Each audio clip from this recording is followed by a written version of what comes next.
Hi friends, എല്ലാവർക്കും എൻ്റെ പുതിയ വീഡിയോയിലേക്ക് സ്വാഗതം. ഈ ഒരുങ്ങിക്കെട്ടി ഇവൾ എങ്ങോട്ടാണെന്നല്ലേ? ഞങ്ങൾ ഇന്ന് ഒരുങ്ങിക്കെട്ടി ഞാൻ കുറേ നാളായിട്ട് ആഗ്രഹിച്ചൊരു സ്ഥലത്തേക്ക് പോവുകയാണ്. കഴിഞ്ഞ വർഷം ഞാൻ ഇതിനു വേണ്ടി പോകണം എന്നൊക്കെ പറഞ്ഞ് ബഹളം വെച്ച് ഒന്നും നടന്നില്ല. ഞങ്ങൾക്ക് അതിനുള്ള ആ സമയത്ത് എനിക്കതിന് പറ്റിയില്ല. ഡേറ്റും കഴിഞ്ഞു പോയി പോകാനുള്ള. അപ്പോൾ വേറെങ്ങുമല്ല, വർഷത്തിലൊന്ന് മാത്രം തുറക്കുന്ന 12 ദിവസത്തേക്ക് തുറക്കുന്ന ഞങ്ങൾ തിരുവൈരാണിക്കുളം അമ്പലത്തിലേക്ക് പോകുകയാണ്.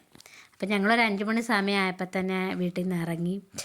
സത്യത്തിൽ ഭയങ്കര തണുപ്പായിരുന്നു. വെളുപ്പാങ്കാലത്ത് നല്ല തണുപ്പായിരുന്നു. എനിക്ക് തണുപ്പൊട്ട് സഹിക്കാൻ പറ്റാത്തത് ഞാൻ സ്വെറ്ററൊക്കെ ഇട്ടാണ് പോയത്. ചേട്ടൻ സ്വെറ്ററൊന്നും ഇട്ടില്ല. ചേട്ടൻ പറഞ്ഞു എനിക്ക് ഒരു കുഴപ്പമില്ല എത്ര തണുപ്പാണെങ്കിലും എന്നൊക്കെ പറഞ്ഞു. പിന്നെ ഇടയ്ക്ക് ഇറങ്ങി ചായ കുടിച്ചു. തണുപ്പ് കാരണം ചായ കുടിക്കാമെന്നും പറഞ്ഞ് ഞങ്ങൾ ഇടയ്ക്ക് നിർത്തി ചായയൊക്കെ കുടിച്ചു. അങ്ങനെ ഞങ്ങളൊരു 8 മണി സമയമായപ്പോഴത്തേനും അമ്പലത്തിലെത്തി കേട്ടോ. ഞങ്ങൾ ചെന്നു.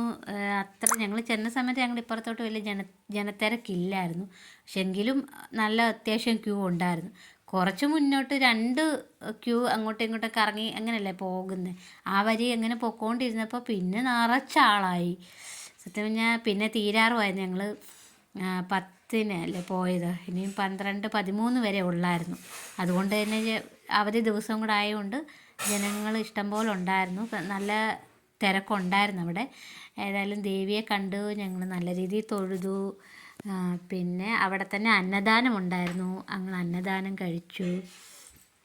പിന്നെ ഞാൻ കടകളിലൊക്കെ അതിലെല്ലാം കറങ്ങി ഞാൻ 2 കമ്മൽ മാത്രമേ എടുത്തുള്ളൂ കേട്ടോ.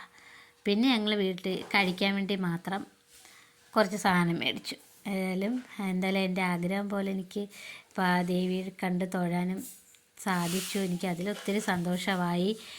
ഇന്നത്തെ ഒരു ദിവസം എനിക്ക് ഭയങ്കര ഇഷ്ടപ്പെട്ടു. കാരണം കുറേ നാൾ കൂടിയാണ് ഞാനും ചേട്ടനും കൂടെ ഒരു ദൂരയാത്ര പോകുന്നത്.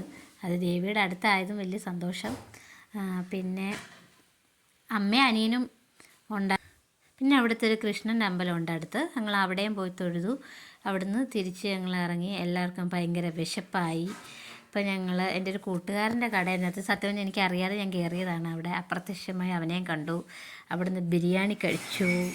എല്ലാവർക്കും ഇഷ്ടപ്പെട്ടു കേട്ടോ. നല്ലൊരു ബിരിയാണിയായിരുന്നു. നല്ല ടേസ്റ്റ് ഉണ്ടായിരുന്നു. പിന്നെ അവിടുന്ന് ഞങ്ങൾ 4 മണിക്കാറ്റ് സ്ഥലത്തേക്ക് പോയി. അവിടെ കുറച്ച് സമയം സ്പെൻഡ് ചെയ്തു. അതിനുശേഷം ഞങ്ങളുടെ അപ്പച്ചിയുടെ അടുക്ക പോയി. എൻ്റെ ഭയങ്കര ഇഷ്ടമുള്ള അപ്പച്ചി കേട്ടോ. അവിടെ പോയി അവിടുന്ന് ബ്രൂ കോഫിയും കേക്കും ഒക്കെ തിന്നു. അപ്പോൾ എൻ്റെ വീഡിയോ ഇഷ്ടമായ ഷെയർ ചെയ്യാനും സബ്സ്ക്രൈബ് ചെയ്യാനും ലൈക്ക് ചെയ്യാനും കമൻറ്റ് ചെയ്യാനും മറക്കല്ലേ. അപ്പോൾ ടാറ്റാ, ബൈ ബൈ.